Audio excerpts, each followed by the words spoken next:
할렐루야. 우리 시간 함께 찬양합니다. 우리는 오직 믿음으로 말미암아 살아갑니다.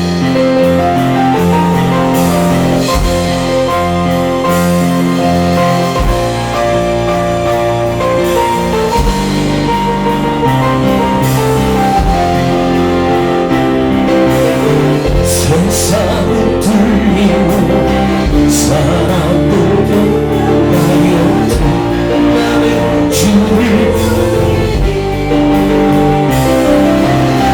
주님의 사랑이 영원히 변하지 않네. 나는 주를 신뢰해.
할렐루야.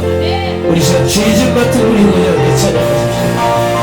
우리 주님을 찬양.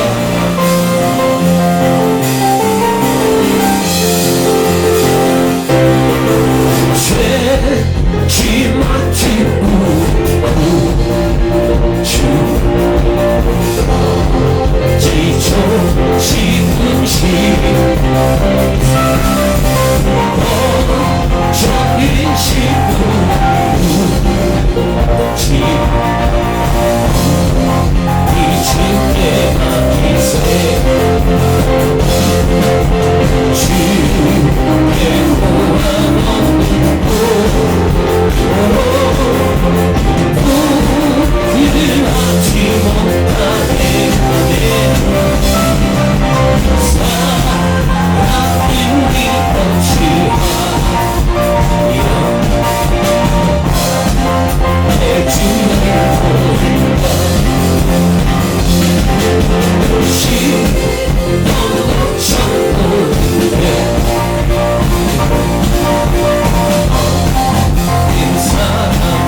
하나님께서는 우리에게 주신 말씀 함께 보도록 합니다.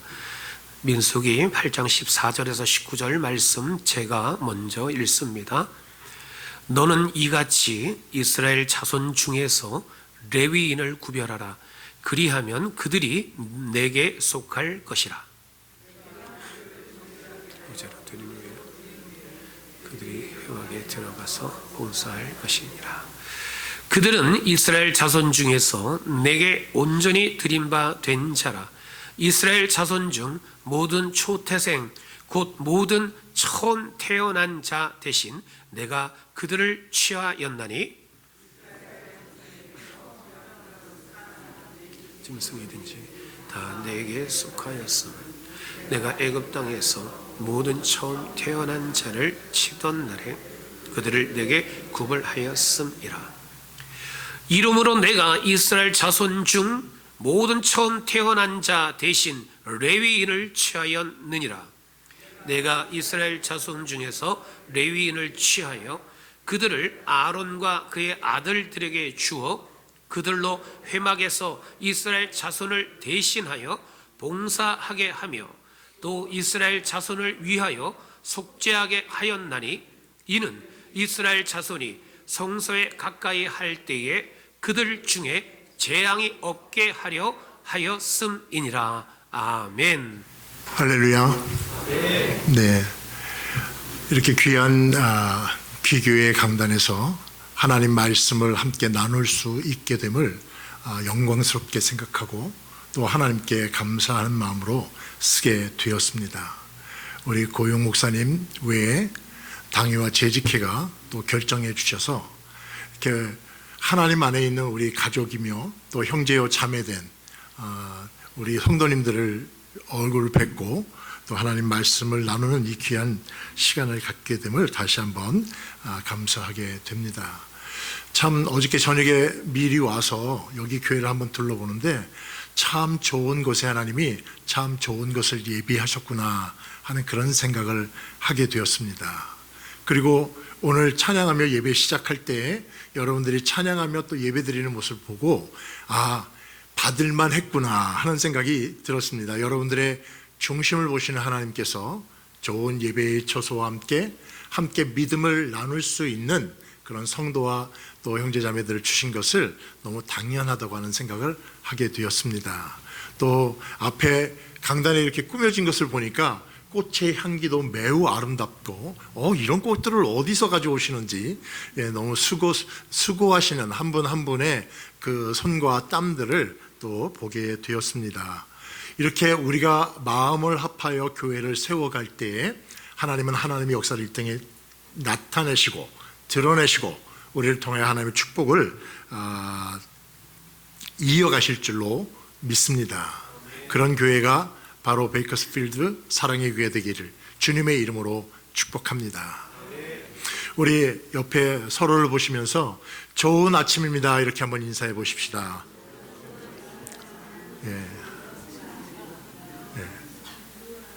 좋은 아침입니다. 늘 좋은 마음으로 좋은 인사를 하고 살면 참 좋을 텐데 우리의 일상이 그러지만 못하잖아요. 어떻게 하다 보면 또 찡그리게 되어 있고 또 주신 것보다는 내가 아직 가지지 못한 것, 내가 더 가져야 할 것에 우리의 마음을 빼앗기기도 하는 일상인 것 같습니다. 바라기는 하나님이 주신 은혜로 여러분들의 얼굴이 향기롭고 여러분의 삶이 그리스도의 향기 되어 주변에게 늘 좋은 것을 선포하는 좋은 아침입니다 웃으며 선포하는 그런 삶 되시기를 주님의 이름으로 축복합니다. 우리는 좋은 아침입니다 라는 인사를 나누었습니다. 그죠? 여러분들도 I'm fine, thank you, and you 이러면서 상대방을 향해서 좋은 아침입니다 하는 인사를 나눴을 것입니다. 그런데 오늘 저는 여러분들에게 안녕하십니까 좋은 아침입니다 라고 인사할 때 그 좋은이라고 하는 good이라는 그 단어가 우리가 일상으로 쓰는 단어가 아닌 성경에서 말하시는 하나님의 말씀으로 다른 사람을 축복하기를 원합니다. 성경에서 하나님께서 7일 동안 이 세상을 지으시고 매일매일마다 그 지으신 것을 보시고 하나님 뭐라고 말씀하셨어요? 보시기에 좋았더라. 거기에서 쓴 그 좋았더라고 하는 그 말이 굿입니다. 하나님이 당신이 아름다운 이 자연세계를 지으시고, 요즘 세상 말로는 자뻑이라고 합니다. 자기가 뭘 해놓고 야 이건 너무 잘 만든 거 아니야? 그렇게 하시기 위해서 하나님이 성경책에 그거를 보고 좋았더라라고 표현하셨겠습니까? 저는 그건 아니라고 봅니다. 성경에서 말하는 하나님이 보시기에 좋았더라 하는 그 표현은, 거기서 말하는 그것은 하나님의 계획 속에, 하나님의 섭리 안에, 하나님이 이루시고자 하는 그 조화 가운데 모든 것이 협력하여 선을 이루었다. 그럴 때 쓰는 좋은이라는 단어입니다. 그러니까 우리가 일상적으로 I'm fine, 나 다친 것도 없고 아침에 개운하게 일어났고 상쾌하고 뭐 그런 것으로 쓰는 좋은 아침이 아니라, 하나님이 세우신 질서 안에 믿음을 가지고 오늘 우리에게 주시는 그의 사랑을 반응하면서 살아가는 그런 좋은 아침, 그럴 때 쓰는 그 좋은이라는 단어를 가지고 우리 다시 한번 인사를 나눌 때, 하나님이 내게 주신 그 은혜와 그 은혜에 감격하는 내 마음을 담아 좋은 아침입니다, 하나님의 질서와 하나님의 은혜와 하나님의 계획하심과 하나님의 섭리하심 앞에 살아가기를 원합니다, 이렇게 축복하는 마음으로 다시 한번 인사하십시다. 좋은 아침입니다.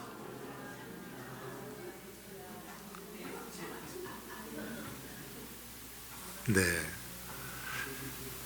참 여러분들이 서로 인사하는 모습을 보면서 여기가 천국이구나 하는 그런 생각을 하게 됩니다.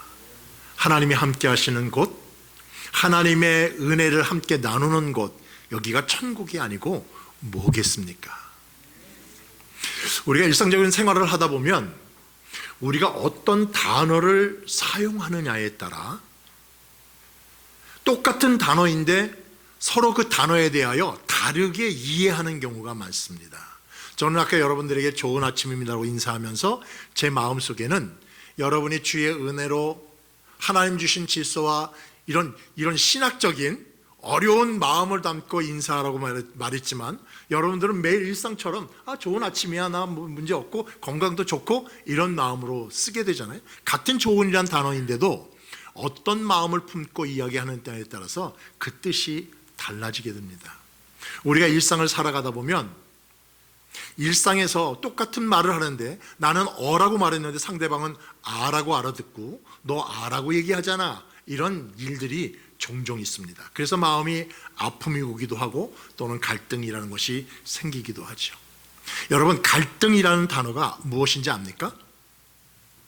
제가 한국 사람에게 갈등이라는 단어를 묻는 것 자체가 어리석은 일이지만, 갈등이라고 하는 것은 칡나무를 뜻하는 갈과 등나무를 뜻하는 등, 이 두 단어가 만나서 갈등이 되었다는 사실을 아십니까? 그런데 재밌는 게, 칡은 나무를 칭칭칭 감고 살아가는데 칡나무는 본성적으로 오른쪽으로 감으면서 살아간답니다.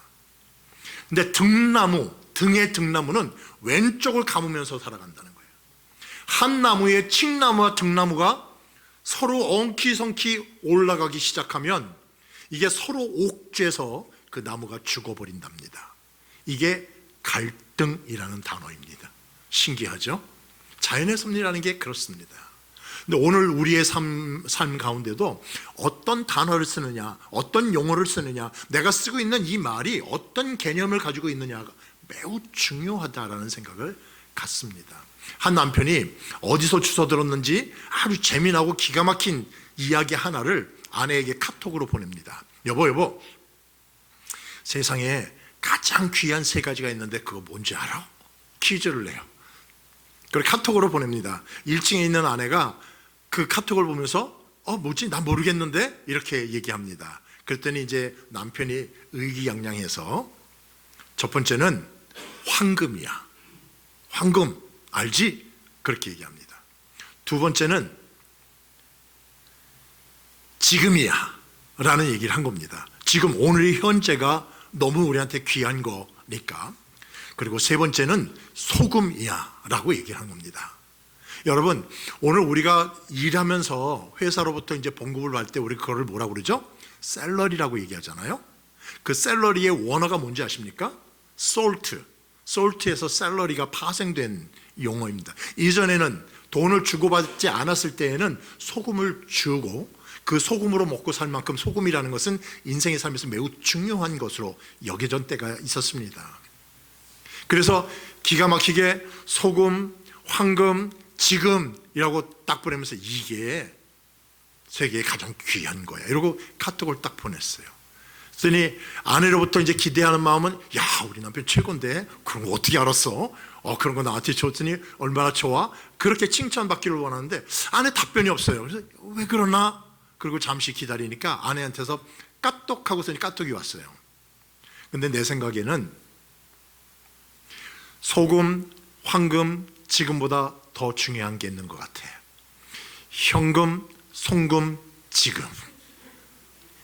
아내가 그렇게 얘기한 겁니다.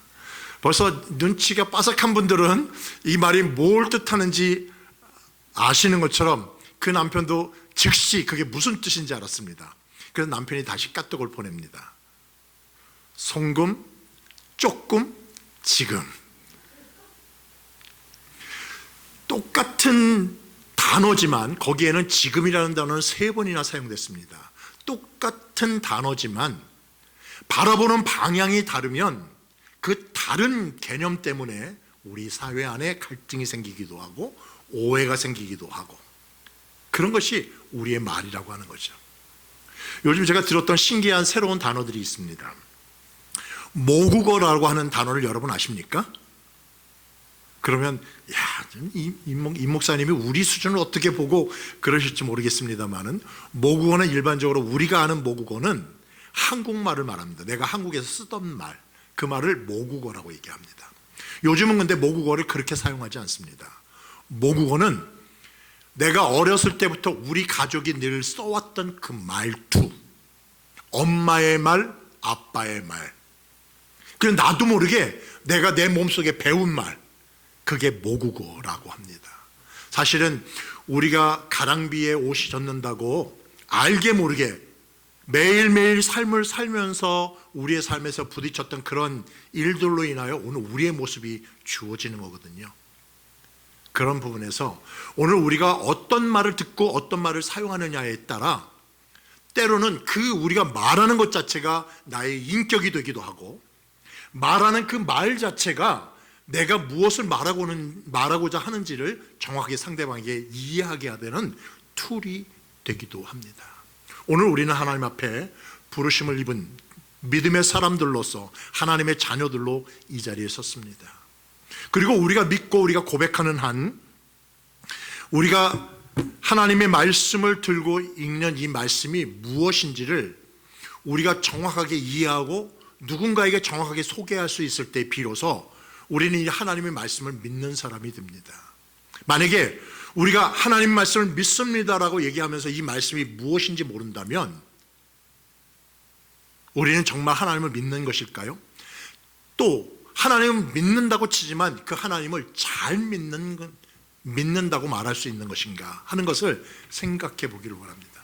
만약에 여러분들 향해서 누군가에게 여러분 다가와서 성도님, 집사님, 권사님, 장로님 그렇게 물으면서 성경이 뭐예요? 라고 말씀하시면 묻는다면 여러분들은 뭐라고 답변하시겠습니까?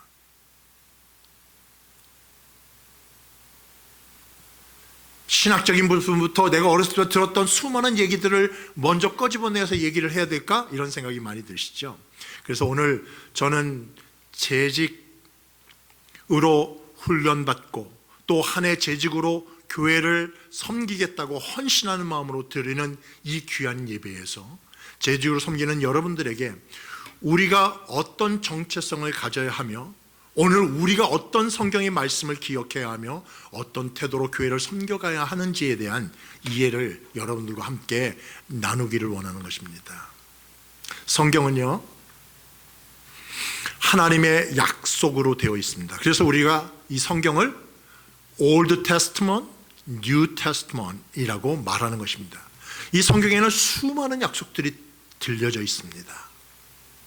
또 하나는 하나님의 말씀인 성경은 약속으로 되어 있으며 그 약속이 우리의 삶 가운데 성취되는 사건이 기록되어져 있습니다.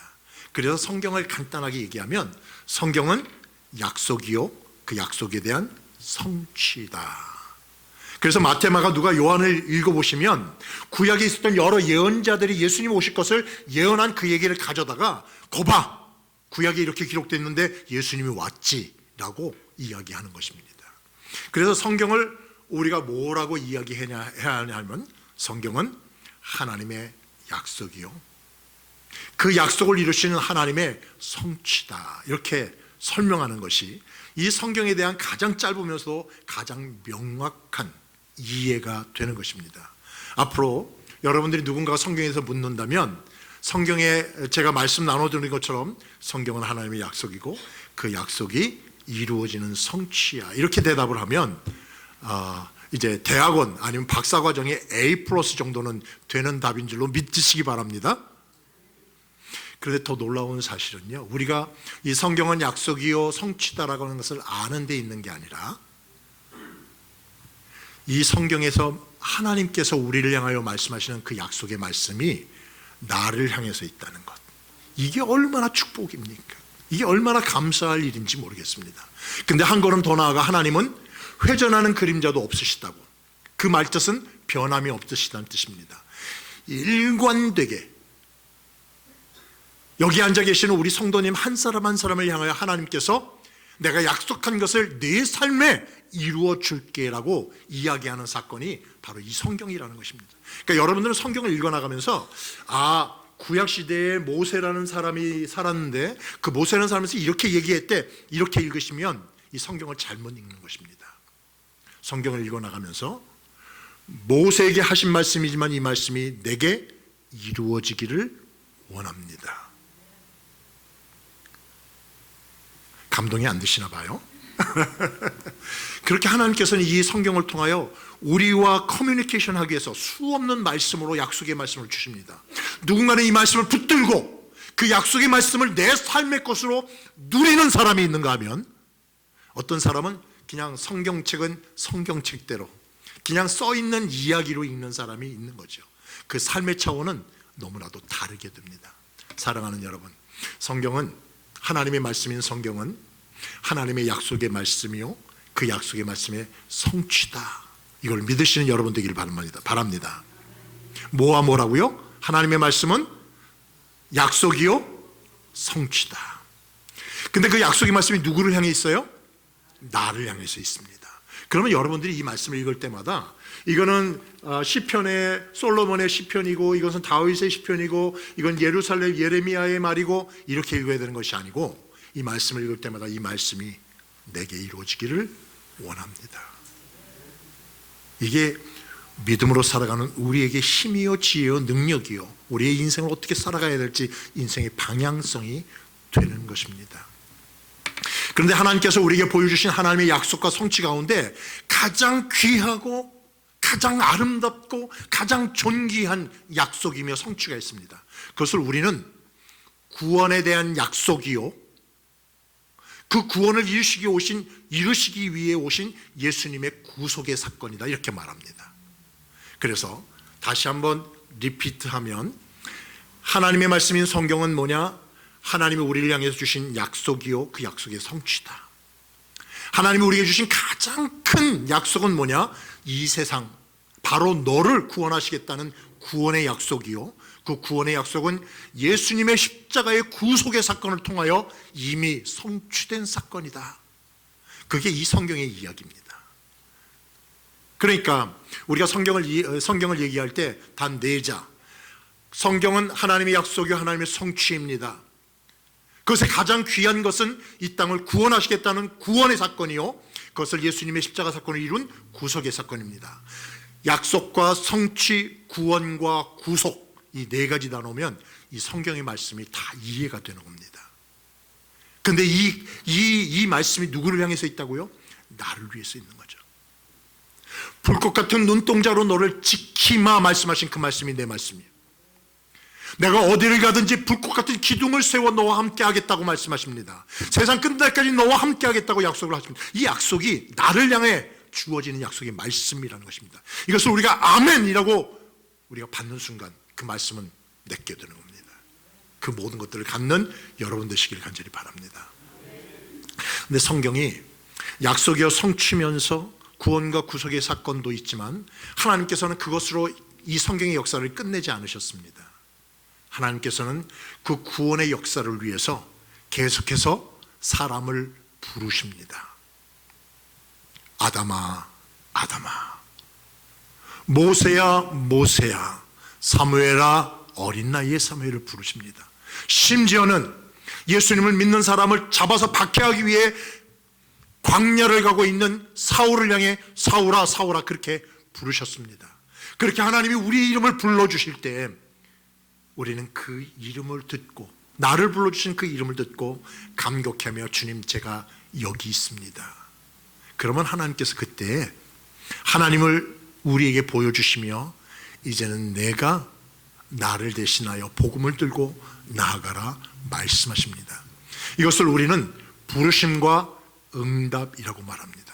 그러니까 성경은 다시 리피트하면 성경은 약속이며 성취인데 구원의 사건, 구원의 약속이요 예수 그리스도의 십자가 사건을 통해서 구속으로 그 약속이 이루어졌다. 한 걸음 더 나아가면 하나님이 이 놀라운 사실을 세상에 전하기 위하여 뭐 하신다? 우리를 부르신다. 그래서 성경은 우리를 부르시는 사건으로 기록이 되어 있습니다. 하나님은 혼자 독불장구처럼 일하시는 분이 아니시라 하나님의 음성을 청종, 들을 청, 따를 청, 하나님의 말씀을 듣고 따르는 그 사람을 향하여 이름을 불러주시고 이제 하나님이 이 땅을 향하신 그의 사명을 맡기시게 됩니다. 그래서 성경을 이해하는 또 하나의 단어는 부르심과 응답이라고 하는 것입니다. 하나님은 우리의 응답을 통하여 하나님의 부르심 앞에 응답하는 우리를 통하여 계속해서 하나님의 역사를 이어나가기를 원하십니다. 그것이 복음의 역사입니다. 신약은 사실 역사서로 따지자면, 역사적인 기록으로 따지자면 사도행전에서 끝나게 됩니다. 여러분도 아시죠? 예. 그 다음에 있는 서신서들은 다 그 사도행전에 있는 교회들을 향해서 보내는 서신들입니다. 그러니까 역사적으로 기록한 것은 사도행전으로 이 성경의 역사가 끝나는 거죠. 그 다음에는 아직 오지 않은 요한계시록의 역사로 넘어가게 됩니다. 그래서 우리는 그거를 사도들이 하나님의 일을 하는 복음의 전파의 역사다라고 말하면서 사도행전이라고 읽습니다. 사도행전은 몇 장으로 끝나요? 28장? 예. 29장. 예. 그래서 누군가는 이렇게 얘기합니다. 이 성경책은 사도들의 행전으로 29장으로 끝나지만 그 다음 장이 있다. 사도행전 30장 있나요? 없나요? 없죠. 예, 사도행 30장은 없습니다. 그 사도행전 30장에 해당하는 그 장을 뭐라고 설명하냐면 우리들의 행전이다. 하나님이 부르시고 부르심에 응답하는 역사를 통하여 하나님이 역사를 펼쳐나가시는데 하나님의 역사는 과거에 끝난 역사가 아니라 사도들을 불러 사도행전을 쓰게 하셨던 것처럼 오늘도 믿는 무리를 불러 우리들의 행전을 써내려가기를 원하시는 것입니다. 그래서 저는 그것을, 어떤 분은 그것을 우리들의 행전이다. 나 임상근의 행전, 여기 앉아 계시는 고의용의 행전, 사랑하는 여러분들을 향해서 가르치시면서 누구누구의 행전이라고 한번 말씀해 보시기를 바랍니다. 자신을 향해 가르치면서 임상근의 행전 한번 해보세요. 자신을 가리키면서. 하나님은 그걸 원하시는 거예요.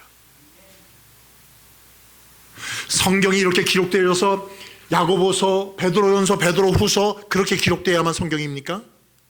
물론 그것은 공적으로 인정받는 성경입니다. 그러나 하나님의 역사는 거기서 끝난 게 아니라 사도들 통해 복음을 확장시키셨지만 오늘도 전 세계에 있는 믿는 믿음의 사람을 통해 하나님은 여전히 행전을 써내려 가십니다. 저는 그래서 저 자신을 향해서 임상근의 행전이라고 말합니다. 나를 통해 하나님이 이루신 그 역사, 그 역사의 증인이 되어 오늘도 계속해서 그 역사가 더 확장되어 나가기를 간절히 기도하고 또 겸손한 마음으로 순종하며 나아가기를 간절히 원하는 것입니다. 그런 하나님의 역사가 이 베이커스필드의 사랑의 교회의 행전이 되기를 주님의 이름으로 축복합니다. 이렇게 교회가 세워집니다. 하나님은 약속하시고 약속을 성취하셨다고 말씀하셨습니다. 그리고 구원과 구속의 사건을 통해 우리를 부르신다고 말씀하셨습니다. 그리고 하나님은 사람을 부르시고 그 부르심에 응답하는 사람을 통해 여전히 일하신다고 말씀드렸습니다. 그래서 우리가 이 자리에 있는 것입니다. 그렇게 하나님은 부르심에 순종하고 그 부르심에 응답하는 자를 통하여 교회를 이루신 것입니다. 그러니 교회는 우리의 눈으로 보는 천정이 몇 미터고 넓이가 가로가 세는 이런 게 교회가 아니라 여러분 한 사람 한 사람이 하나님의 교회인 줄로 믿습니다. 제가 여기다가 이렇게 파워포인트를 해놓고도 계속 여러분들이 너무 집중하셔서 파워포인트를 이렇게 옮기는 것을 잊어버렸습니다. 고린도전서 3장 16절 말씀에 보면 너희는 너희가 하나님의 성전인 것을 알지 못하느냐 이렇게 기록하고 있어요. 저 말씀이 뭘 뜻하는 거예요? 나는 누구다? 나는 교회다라고 하는 것입니다. 에베소서 2장 21절의 말씀입니다. 그의 안에서 건물마다 서로 연결하여 주 안에서 뭐가 되어가고? 성전이 되어가고. 여러분, 우리는 하나님의 자녀로서 교회에 다니는 사람이 되어서는 안 됩니다. 나 베이커스필드 사랑의 교회 다녀? No. 내가 베이커스필드 사랑의 교회야가 되어야 합니다. 나는 하나님의 교회야. 내 삶의 중심에는 하나님이 계시고 나는 그 하나님의 말씀 앞에 순종하며 오늘 이 땅에 내게 주신 사명을 감당하는 교회야. 아멘. 에베소 2장 21절 말씀해 보면 그 안에서 건물마다 서로 연결하여 주의 안에서 성전이 되어가고 여러분 한 사람 한 사람이 주의 교회인 줄 믿습니다. 그 교회에 하나하나의 건물들이 점점 연결되어가 하나님이 이 땅에 원하시는 베이커스필드의 사랑의 교회가 되는 것입니다. 그러하기에 오늘 우리의 삶은 교회를 다니는 삶이 아니라 교회에 다니는 왔다 갔다 하는 삶이 아니라 하나님의 임재하심이 하나님 말씀 앞에 귀를 기울이고 그 말씀대로 살려고 노력하는 하나님이 항상 동행하시는 교회가 되어야 합니다. 여러분은 교회입니다. 하나님은 약속하시고 성취하셨으며 구원하기를 열망하십니다. 이것을 위해서 하나님의 사람들을 부르셨습니다. 부르심에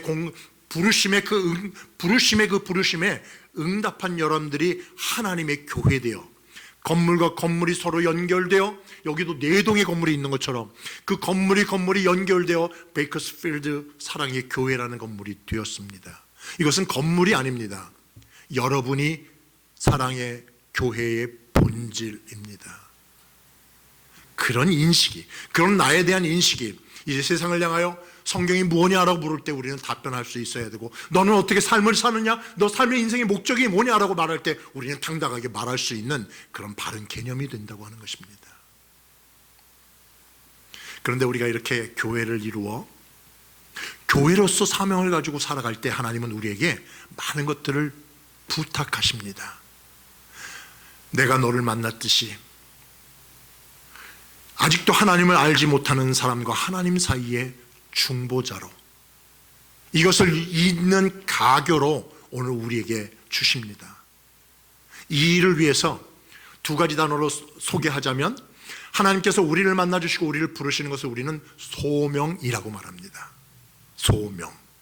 그리고 하나님께서는 우리를 만나주시면서 우리를 또 세상으로 보내십니다. 하나님의 복음을 들고 그것을 우리는 사명이라고 말합니다. 그래서 성경의 전체 역사는 하나님은 약속하시고 성취하시며 구원과 구속의 사건을 통하여 우리를 만나주시며 우리를 부르시고 부르심에 응답하는 사람들을 통해 교회를 이루시고 오늘 우리를 부르셔서 예배드리게 하시고 말씀으로 양육하게 하시고 다시, 그것을 우리는 소명이라고 말하는데, 다시 세상에 보내셔서 이 땅에서의 우리의 사명을 다하게 하십니다. 그것이 여러분의 행전입니다. 그러하기에 나 자신을 향해서 임상근의 행전, 아무개의 행전, 고유용의 행전, 그런 말씀을 내 마음 안에 품고 살아가다 보면 하나님께서 나를 통해서 어떤 역사를 펼치실까? 하나님은 나의 삶 가운데 어떻게 인도하실까? 이것들을 써내려가면서 여기에 성경이 됐듯이 여러분 한 사람 한 사람이 하나님이 써내려가시는 하나님의 역사요, 하나님의 행정으로 살아가시는 여러분 되시길 간절히 바랍니다. 그렇게 우리가 교회가 만들어진 것입니다. 그렇게 교회가 만들어졌어요. 하나님은 오늘도 여전히 이 교회를 통해 하나님의 역사를 펼쳐나가십니다. 그러면 우리가 이 역사를 어떻게 감당하고 이 역사를 어떻게, 이 사명을 어떻게 감당할 수 있을까요? 그것들을 고민하면서 오늘 우리가 읽은 본문 레위기의 말씀을 통하여 또 오늘 여러분들이 재직 헌신 예배로 드리는 이 과정 가운데 어떻게 재직으로서 하나님이 우리에게 부여하신 그 사명을 잘 감당할 수 있을까? 재직으로서 우리에게 주신 이 아름다운 교회를 어떻게 잘 세워갈 수 있을까를 하나님의 말씀을 통해 우리가 함께 생각해 보려고 하는 것입니다.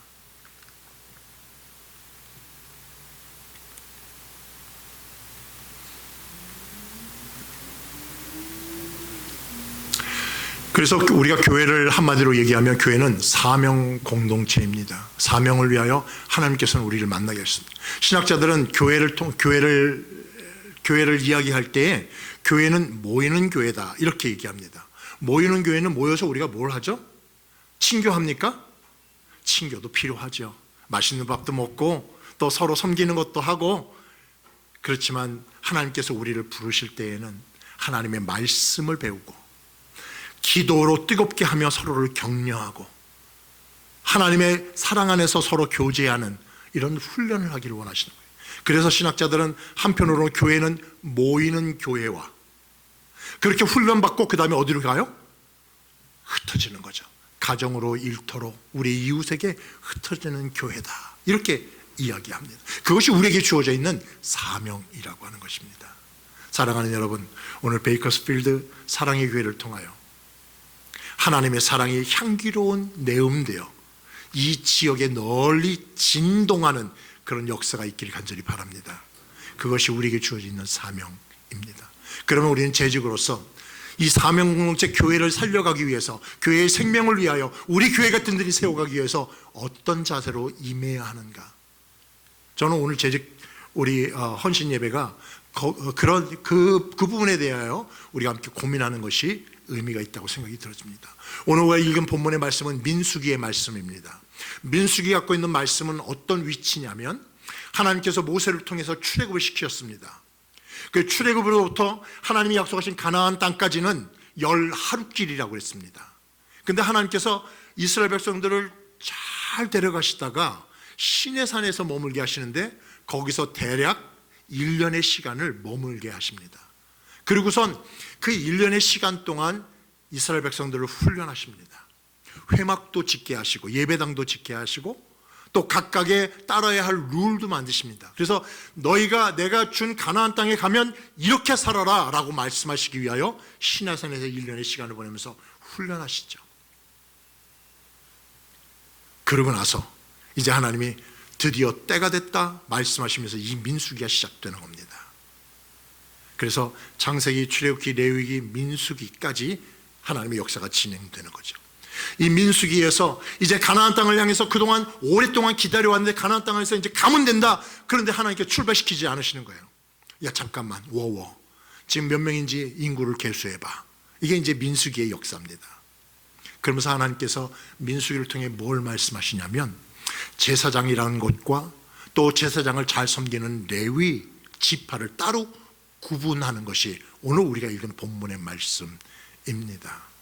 그때 하나님께서는 제사장을 세우시고 그 제사장을 옆에서 잘 보필하는 레위 지파를 따로 구분하는 것이 오늘 우리가 읽은 본문의 말씀이죠. 오늘 앞에 있는 화면에 보시면 거룩한 구별 직분이라고 되어 있습니다. 직분이라고 하는 것은 능력이 아니라 소속에서 시작된다고 하는 것입니다.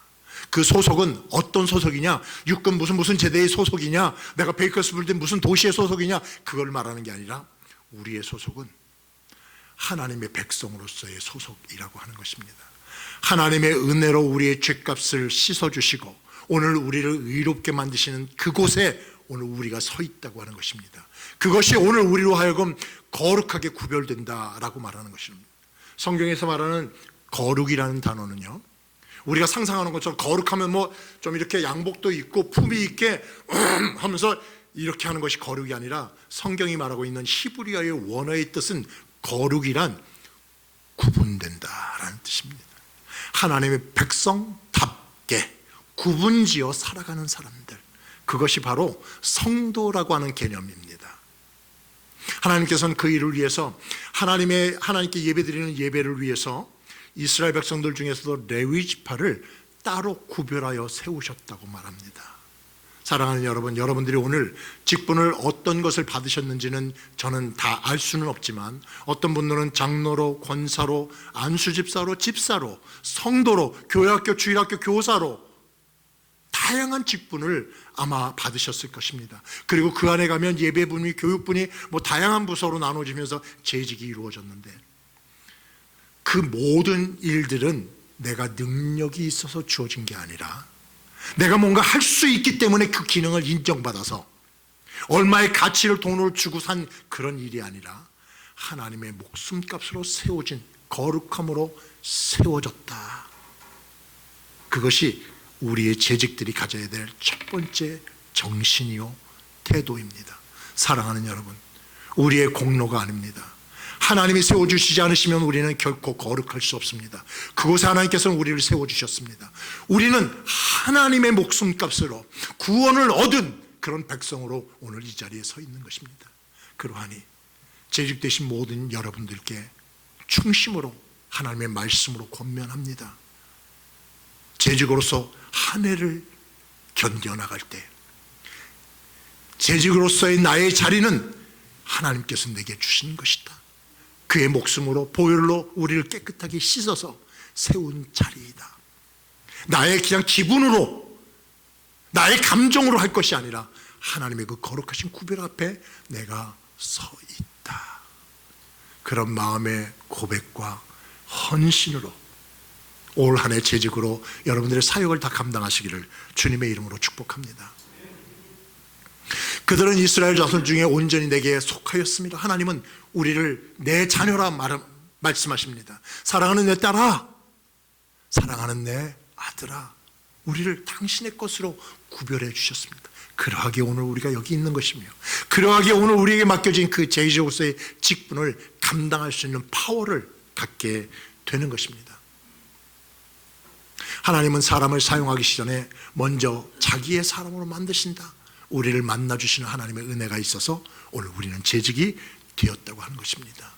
두 번째는 오늘 성경의 말씀에 보면 이스라엘 백성들의 이스라엘 백성들을 위하여 그들을 대신하여 레위인을 세웠다 이렇게 얘기합니다. 사랑하는 여러분, 재직이란 우리 모든 성도를 대신하여 교회가 필요한 적세적소에 여러분들을 세우는 것이 바로 재직이라고 하는 것입니다. 그러니까 재직은 내 마음대로 내가 잘할 수 있는 것을 아무 데나 가서 한다고 그게 재직이 아니라는 거예요. 재직은 의미 있는 일을, 이 공동체를 위하여 위임받은 일, 그 일을 성심껏 감당해내는 것이 재직이다.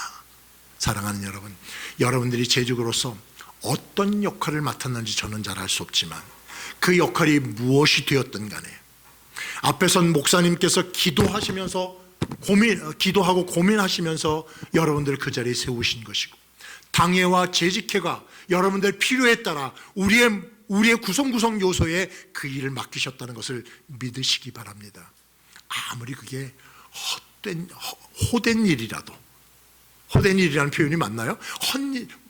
좀 이렇게 좀 수고를 해야 되는 그런, 저도 요즘은 자꾸 이제 한국말을 잃어버려요. 우리 교회의 사명을 위하여 우리 교회가 내게 주신 사명이 있다 하는 마음으로 그 재직의 직분을 받아야 되는 줄로 믿습니다. 저 사람한테는 저걸 줬는데 왠지 그거 남의 떡이 커 보이는 것처럼 그게 좀 더 좋아 보이고 나는 왜 이렇게 한직을 줬나? 그게 1달란트이든 5달란트이든 10달란트이든 그것은 주는 사람의 마음입니다. 하나님께서 내게 주셨으니 우리가 해야 할 일은 감사함으로 받는 것입니다. 그리고 할 수 있는 한 그 일을 성실하게 충실하게 감당해내는 것이 두 번째 원리입니다. 그래서 거기에는 자율적인 열심, 내가 할 수 있는 걸 열심히 하는 게 아니라 내가 할 수 있는 방향으로 하는 게 아니라 교회가 나가는 방향에 나의 재능을 모으는 것입니다. 그렇게 할 때에 배는 앞을 향해서 훨씬 더 힘차게 나갈 수 있게 된다고 하는 것이죠. 이것이 재직 헌신 예배에 임하는 두 번째 마음의 가짐이요 태도가 되어야 할 것입니다. 맡겨진 범위 안에서 맡겨진 것을 충실로 다하는 섬김, 그 섬김이 우리의 교회를, 우리의 공동체를 든든히 세워갈 줄로 믿습니다.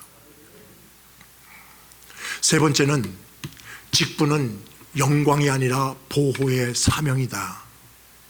오늘 본문의 말씀은 제사장을 돕는 일을 레위인들을 통해서 세우시면서 그 레위인들을 향해서 이렇게 말씀하십니다. 너희가 그 역할을 해야 하는 것은 일반 이스라엘 백성들이 함부로 하나님의 것을 대하면서 죽임을 당하지 않게 하기 위함이다. 그러니까 레위인에게 주신 그 직무는 일반 백성들이 잘 모르고 하나님 앞에, 거룩한 하나님 앞에 자신을 잘못 드렸다가 하나님부터 어려움을 당하지 않도록 그거를 보호하는, 레위인에게는 자신에게는 직무가 주어진 일이었지만 그 직무는 결국 곧 이스라엘을 세우는 공동체의 생명이 되었습니다. 오늘 재직으로 한 해의 부름을 받고 세우심을 입은 여러분, 비록 재직은 아니더라도 성도로서 우리 사랑의 교회의 한 공동체의 일원이 되어서 믿음으로 서 있는 여러분들에게 다시 한번 권고합니다. 그 일은 나의 영광을 드러내려고 하는, 내가 이만큼 해, 나는 이만한 자격이 있어, 나는 이런 것도 할 수 있어, 이런 걸 드러내기 위한 것이 교회가 아니라 교회가 하나님의 사명을 이 공동체가 이루어내기 위해서 앞을 향해서 전진해 나가는 데 필요한 우리의 재능과 물질과 시간과 정성을 다 모아 하나님의 사명을 다 하는 교회로 나가기 위하여 필요한 헌신이라고 하는 것입니다. 그러하니 아니 내 마음 내 뜻대로 내가 이거 하려고 그러는데 왜 그거 하지 못하게 막아? 내가 이걸 하려고 하는데 이것이 하나님의 뜻에 맞는가? 내가 이것을 하려고 하는데 우리 교회가 나가는 방향과 맞는가? 세상에 좋은 일은 많이 있어요. 많은 일을 각자가 다 하게 되면 우리 옛말에 사공이 많으면 배가 산으로 간다.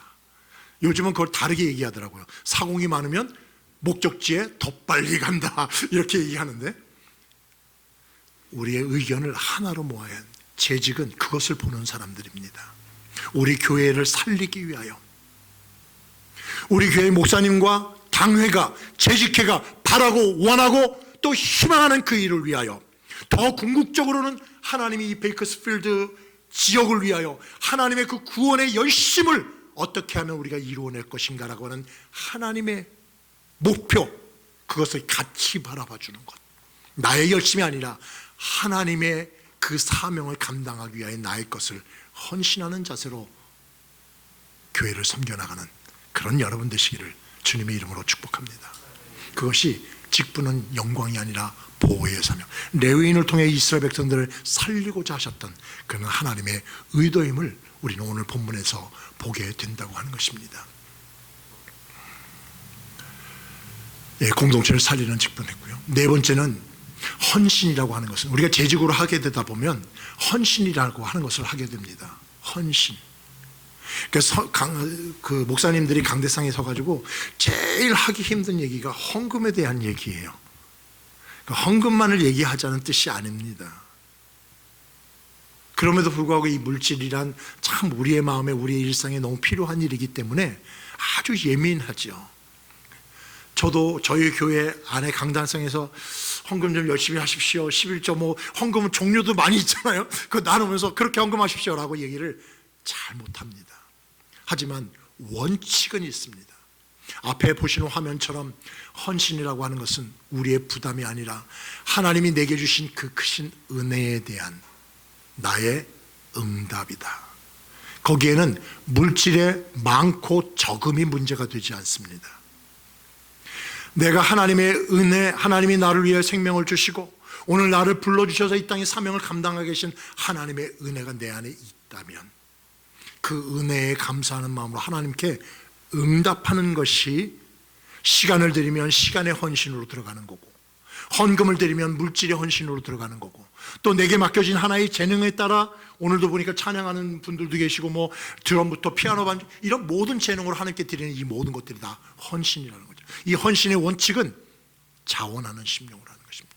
더 근본적인 원칙은 하나님이 내게 주신 그 은혜를 내 마음에 품고 내게 하나님의 은혜 주셨으니 그 은혜에 응답하는 삶으로 시간을 드리며 물질을 드리며 정성을 드리며 나의 기능을 드리며 그 일을 통하여 하나님의 선한 역사가 펼쳐지는 것을 기대하는 것이 헌신이라고 하는 것입니다.